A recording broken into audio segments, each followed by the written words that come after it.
Are you ready to hustle? I need to hustle. Welcome to The Hustle with Justin Harrison, the ultimate podcast for money motivation and inspiration. In this season of the Hustle podcast, we're focusing in on business, small business, big business, side hustles, all the way through to main hustles. The focus is on entrepreneurship and helping people grow their businesses and find the answers they need in order to take on growth and, of course, achieve their goals. Today, I'm joined by Michelle from Joburg, Pretoria area, one of our inland listeners. We're going to focus in on her business journey and some of the questions she's got. So, Michelle, let's jump right in. Maybe tell us a quick little bit about your business, and then let's get into the first question. Hey, Justin. Yes, thanks for having me. So I opened a practice. I've been employed all my life, but less than a year ago, I decided to quit the rat race and I started a practice called Color Synthesis Skin Correction. I'm one of a very few in South Africa that actually does this. So it's paramedical tattooing that we do to correct and camouflage stretch marks, scarring. So I work with a lot of plastic surgeons in order to cover surgical scars or stretch marks or anything like that, dark marks. The question I have is, because the business is quite young, it's less than a year old, but I am a sole proprietor and it's only me doing everything. And it runs, like I said, very similar to a medical practice, but it's growing very fast. And I know I'm not in the right position just to do everything by myself. So how do I scale my business so I don't burn out? And when is the right time to employ people without financially risking the business? I get very anxious just thinking about like employing people, being responsible for monthly salaries, HR issues, and taking on bigger premises. Because, we don't know what's going to happen financially in the future, and the practice is still very young. So how would you advise? Sure. So this is such a great question and such a deep question, really. And as somebody who started 109 businesses, I truly understand this journey. And I think it's important just to unpack some foundational stuff first before I give you the answer. Foundationally, you need to understand that employment and self-employment is very much the same thing, except that self-employment is worse, because in self-employment, you have all of the risk. You have all of the risk of people not paying you. You have all of the risk of not having enough customers. You have all of the risk of having to carry accounts. You have all of the risk of having to do the work yourself. If you're not physically able to do the work, you wake up sick tomorrow, you can't actually physically do the work. So I often say to people, the most dangerous place in the world to be is self-employed. I would rather be employed than self-employed, as crazy as it sounds. Now, the next stage after self-employed is entrepreneur. And when you move from self-employed to entrepreneur, it's basically what people refer to as business ownership. And business ownership is the idea that you work on your business, not in your business. And so it's very different from being a solo entrepreneur. Being a solo entrepreneur, and I say this to doctors, I say to accountants, I say to lawyers, if you're operating on your own, you are at risk. You've got major risk. But then, of course, there comes in this balancing act. How do you move from self-employed to entrepreneur? How do you grow the business? When is the right time to grow the business? And then understanding that in order to grow your business, you've got to have money. You've got to have certain things in place to do it. And so this is now where we get into the difficult part of the conversation, because really this is about resource and asset allocation. Right now, you are the resource. Right now, you are the asset. Right now, you are the one who's making this business work. But here's what it comes down to. First of all, in order to move from a position of self-employment into entrepreneurship, it means that you're going to have to give up a portion of the money that you're making. You're going to have to give up some profits. You're going to have to take on some burden, whether it be employing staff, whether it's taking on extra premises, whatever it is. Now, the answer to this question is very, very simple. You need to understand that 1 in 3 business startups will fail within the first year. So if you make it past the first year, consider yourself a very good statistic. You're on the right side of things. But then also understand that 90% of businesses won't make it through the first 5 years. And the reason why it becomes harder year 1 to year 5 is because they're entering into a growth phase. And a lot of businesses try to force growth from the inside out, meaning they go and employ staff before they need to. They go and take on extra premises before they need to. They take out big advertising before they need to. And this is really about making sure that you get hold of as much money as possible in your business. So what I always tell people, the way to get to growing is creating runway in the business. Now, what do I mean by runway? You need to save up enough money that you can operate at least for 1 to 3 years without getting any income in the door. And if you can set aside that kind of money, you now have a 1 to 3 year runway to start trying things. Part of trying things is taking on staff. Part of trying things is expanding. But if you're currently just making a small amount of money that's just covering you, you've got to get to making more money. That's the bottom line. You've got to get to making more money, or you've got to figure out how to spend less money so you can save money. You've got to be saving money. You should never be thinking about expansion until the business can afford to pay for its own expansion. And so this leads back directly into what I was saying earlier. A lot of businesses try to force growth from the inside. And so they'll go take on a loan. They'll go and take on investors. They think that getting more money is going to be the answer to the growth. But there is only one answer to growth: getting more customers. If you're at a point where you can no longer service any additional customers, that is the time that you need to start looking to grow. But it is conditional to if you're making enough money. So there's no point in you're fully booked 8 hours a day, but you're not making enough money to employ a second person. Then you need to go back to the first problem, which is, am I charging enough for my services? Are my margins good enough? And any business that is going to grow and be successful over the long term is going to fund its growth out of customer profits. In my businesses, I have a rule. I set aside 60% of all profits every single year in every single business as part of our growth and expansion plan, because you need money to grow and expand. And the best way to get money is from customers, because that means you retain 100% equity in your business. You don't become dependent on overdrafts and loans, and you become your own bank.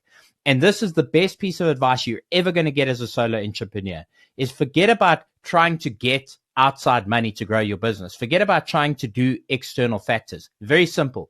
Make sure you booked 8 hours a day, and make sure that you're getting the maximum amount of value and that you've got good margin to be able to keep money back and grow the business. And once you have 1 to 3 years runway, only then do you start even thinking about taking on additional resources. Yes, so it's also reassuring that I don't need to do it like now. Just be patient for a bit and just focus on getting that money in to get that capital, and then think about expanding. Well, anything worth building is worth spending time on. Anything that's going to be sustainable is worth putting your life's work into. Everybody wants the immediate success. You know, people look at us now that we've got all these businesses and, you know, very successful. But what they fail to remember is that there has been a 25-year journey to this point. There's been a lot of failure. There's been a lot of successes. There's been a lot of learning. And so you're still in the baby stage of your business. You know, the baby stage of the business, you've still got a lot to figure out. You haven't yet figured out what the big thing is for you down the line. You've probably hit a couple of niches, but it's going to be some time before you hit that thing that really starts making money and starts making money on its own, to a point where you actually have to get extra people in to help you. And that's organic growth. But the moment you're trying to force growth, it's going to land up in tears and pain every single time. So keep it simple. Focus on doing a really good job. Focus on attracting the best customers that pay the most amount of money. Make sure you've got margin. Set aside a significant portion of profits. Don't treat your business like a piggy bank. Don't draw everything out of the business. You've got to keep some money, because money is, and I always tell businesses this, money is like stock. And if you think about a shop that doesn't have any stock in it, well, you can't sell anything. The business is going to go under. Growing a business, part of your stock holding is having cash. You need cash to get resources. You need cash to be able to take out advertising and marketing. You need cash to be able to buy new equipment. And the problem is, most businesses are operating on such thin margins, and the entrepreneurs and the self-employed people in these businesses are drawing everything out of the business, leaving nothing there. And if you think of business as a baby, because that's what it is, your job as a solo entrepreneur to move it into a place where there can be multiple caregivers of the business other than you is to make sure that the baby eats first. The baby is the business. The business has to eat first, and only then can you eat. And that's the way you have to grow a business. So yes, like I said, I left the hamster wheel of being employed all my life. So it's a new venture for me to be running my own business. But I did take on a 230,000 Rand loan from a family member. And I'm not paying hardly any interest on that. But my question would be, would I first then focus on putting every single cent that I earn in paying off that debt before I even start thinking about saving and investing? or should I do both at the same time? So again, such a great question, and again, needs a lot of unpacking to answer that. So conventional financial advice will tell you that if you're paying 0 to next to nothing on interest, keep that loan in existence for as long as possible, because it comes back to the ultimate thing in business, which is OPM, other people's money. The problem is, I don't agree with that, because I don't believe in having debts in the universe and in the world in general, because this is a transfer of energy. The sooner you get your debts paid, two things happen. Number one, you prove to yourself that you can do it. And that level of accomplishment builds incredible momentum for you as an entrepreneur and for you as an individual. Secondly, it reinforces the strength of the relationship with the person who provided you the original loan. And you have no idea when you might need to go back to them again for another loan. You have no idea when you may need additional resources. And so I always say, do the right thing, because doing the right thing is a rare commodity today. Pay off your debt. Get your debt paid off. Get it settled. Family, no family, doesn't matter. Interest rate, no interest rate, doesn't matter. The only way to run a business successfully, a small business, is to be debt-free. It's different when you grow your business and you've got a holding company and you're using leverage structures in the financial industry. That's a totally different game. And then you start playing the money game. But when you're an individual, when you're a small business, you've got to settle your debts, because your reputation is all you have. And your reputation will be enhanced not only to the person who you pay the debt to, but you'll enhance your relationship with yourself, because there is an incredible sense of accomplishment when you go, I toiled, I put in my labor, and I settled this debt, and I now know I own this thing 100%. You wouldn't have even asked me the question if there wasn't a doubt in your mind as to whether or not that debt should be paid. And I'm actually just here to serve as a professional reminder to you. I'm literally like that notification that comes up on your desktop. It's time to pay your debt. It is time to pay your debt. And you should put every cent possible to paying that debt, because here's the other thing. How can you even begin to think of growing a business and expanding it when you're already carrying debt just to be in business in the first place? So you have to get it paid, and you've got to use customer profits to pay it, because then you're telling yourself, hey, not only is this business good, but it's enabled me to pay off the original debt that I took on. And I'm now at a point where I'm actually a sovereign individual. I am fully in charge of this business. I know what it takes. I understand the discipline it takes to manage money. And everything after that is easy, because, as I tell everybody in business, I don't care what the business is, whether you're a doctor, whether you're a dentist, whether you sell toilet rolls, it's money in, money out. It's cash flow.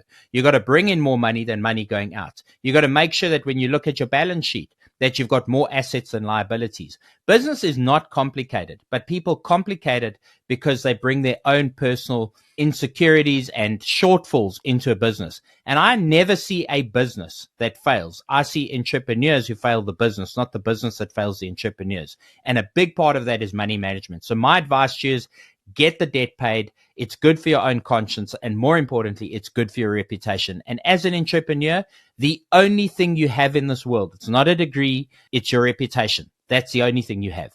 Okay, awesome. So just focus on getting that and then thinking about saving and moving, doing anything else.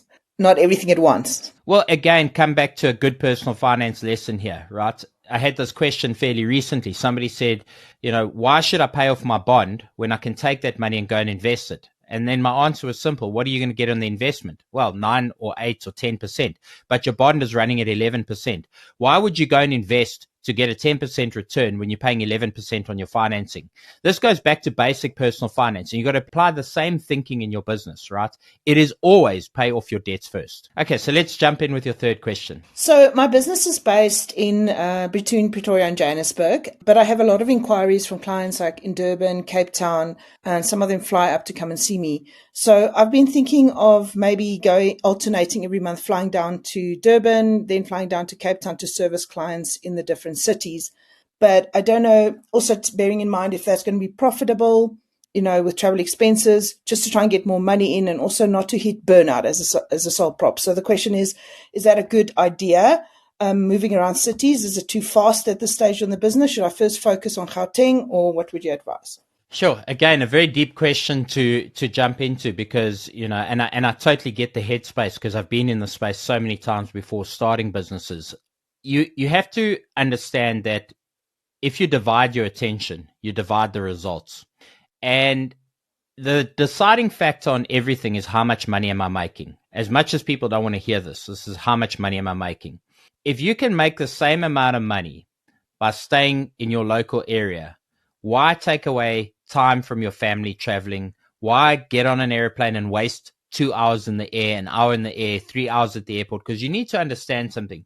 You may be doing a 2-hour procedure, but it might be costing you 6 hours of time in travel, right? And so you have to factor that in as an hourly rate. You cannot charge the same hourly rate, for example, if you're traveling somewhere to go and do a job as you charge back in your own local area, because you've got to factor in not just the cost of the airline ticket, but the hours in the air.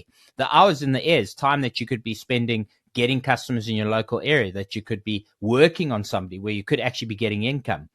So there's always this opportunity cost, which you need to weigh up. But this is my advice to you.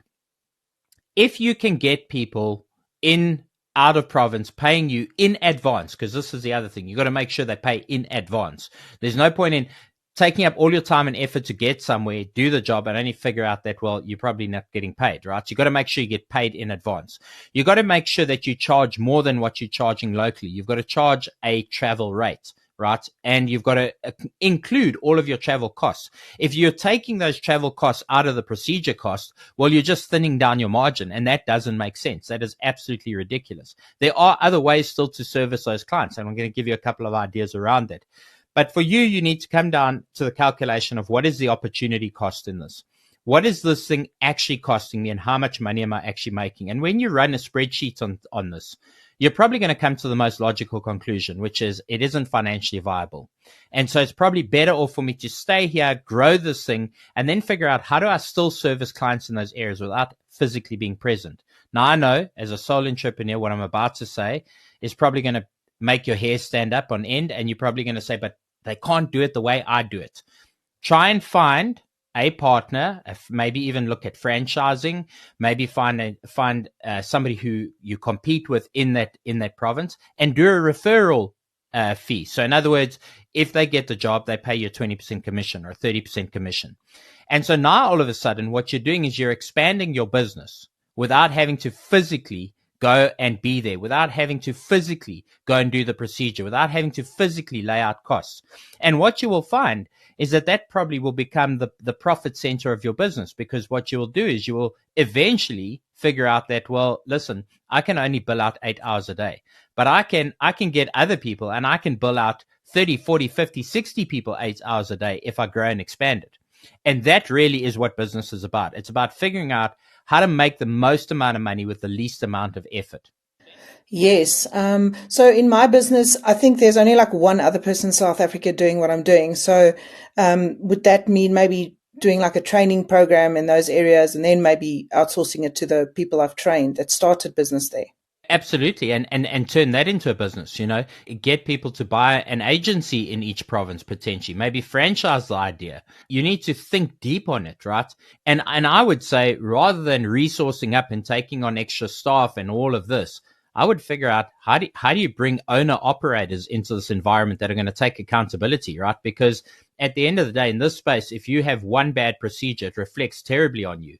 But if you bring in an individual who is invested and has accountability based on the fact that they are the entrepreneur themselves, then I think there's incredible merit in that. And I would certainly look at doing it as a business venture. Find, potentially tattoo artists, or find people closely aligned to the industry that you think are able to service, and offer these guys a business opportunity. Offer them an opportunity to run a little sub-franchise of what you're doing. Figure out how to package it with the training, bringing on clients, how to go out and get clients, and take a fee, because at the end of the day, you as one person can only sell 8 hours a day. And that's the limitation in what you're doing. Okay, and that will also take a lot of stress out. So they won't be working for you. It will be almost like they will have the accountability and the drive because it would be their business. So that responsibility would also not fall on me. So that makes sense.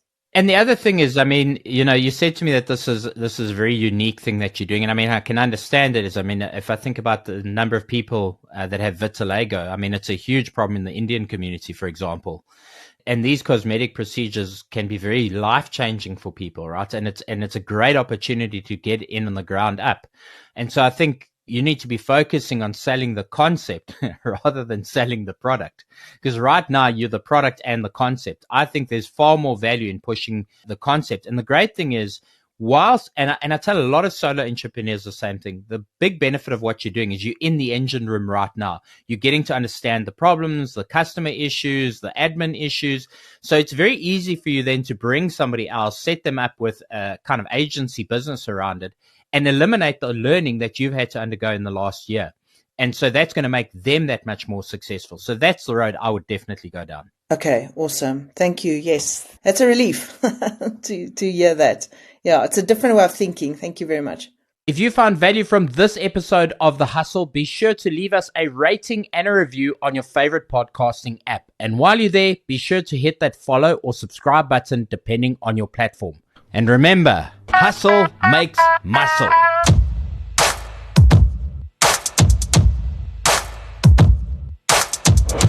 Stay motivated by The Hustle. Talkers talk, but hustlers hustle. Find more episodes at ecr.co.za or your favorite podcast app.